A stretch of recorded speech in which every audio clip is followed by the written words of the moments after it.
Izadili su mi tog alijena, poslije sam gore i zračen, imao sam i kemoterapiju.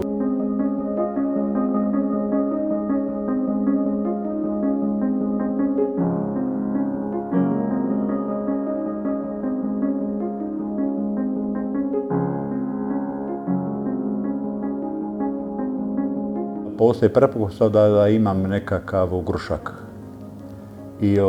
i pošalje me na višeslojni magnet hitno i to snime i pokaže se da imam masivnu emboliju na oba dva plućna krila.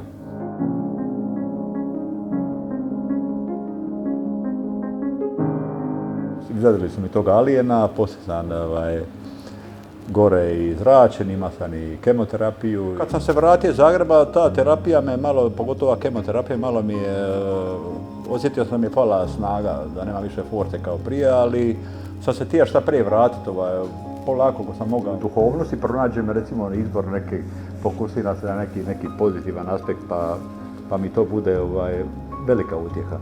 Ko što mi je ovo čudovište velika utjeha. On nije potražni pas, ali moram vam priznati da iznimno pozitivno djeluje na unesrećene, izgubljene. Puno im lakše kad njega vidu. Počeo sam volontirati u Hrvatskoj društvu spašavanja pred 10-ak godina, ali mogu reći praktički cijeli život se bavim planinarenjem i svakakvim aktivnostima u prirodi. Planini se, s obzirom na to nije naše prirodno okruženje, dešavaju svakakve stvari. Jel? Meni je to jako blisko jer sam praktički cijelo djetinjstvo proveo po brdima i planinama, pa mi je to bilo vrlo pristupačno i blisko. Mi smo druga obitelj i na tom tragu idemo i to eto mi stariji članovi nastojimo prenijeti nekako i mlađima da shvate da mi nismo samo eto tu neki suradnici koji ćemo to izdrljati na brzinu, odraditi, skupiti čovjeka, strpati ga u nosila i dovesti ga do prve pomoći i gotova priča. Ovo je ipak nešto malo puno dublje. Mi se jako volimo i cijenimo. Uvijek mi je to bilo veliko zadovoljstvo nekome pomoći. Ne mora to biti nužno spasi život, nego spasi ga od ozljede ili čak još bolje preventivno djelovati. Nije nas strah kad smo već uvježbani za to, šta znam, recimo da smo na nekoj divljoj vodi, na nekoj rijeci, pa nije mi strah nekog slapa ako smo preko tog slapa već prošla 10 puta. Znam šta me čeka. Ono što je nejako bitno je to što bi predložio svim aktivnim planinarima i ljudima koji odlaze u prirodu da uvijek nose sa sobom dobro napunjene mobitele, vode i da nauče poslati svoju lokaciju ako im se nešto dogodi. To je nama od iznimne važnosti.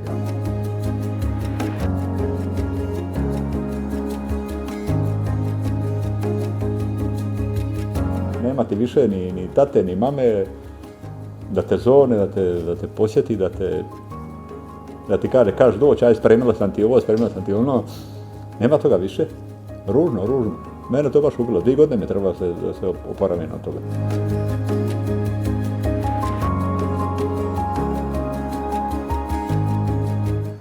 Jadna cura je bila nešto malo starija recimo nego što je moja starija kćer.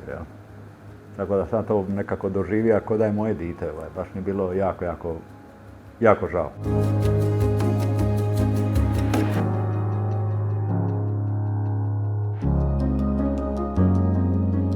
Otkad sam dobio ove svoje dijagnoze, rekli su mi da sam nepoželjan. Čak mi više ne daju ni one etikete za besplatan ručak, marendu, ništa mi više ne daju. Tako da me to baš pogodilo. Ne mogu čak dobiti ni važol, ništa darivanja. A dava sam dugo godina.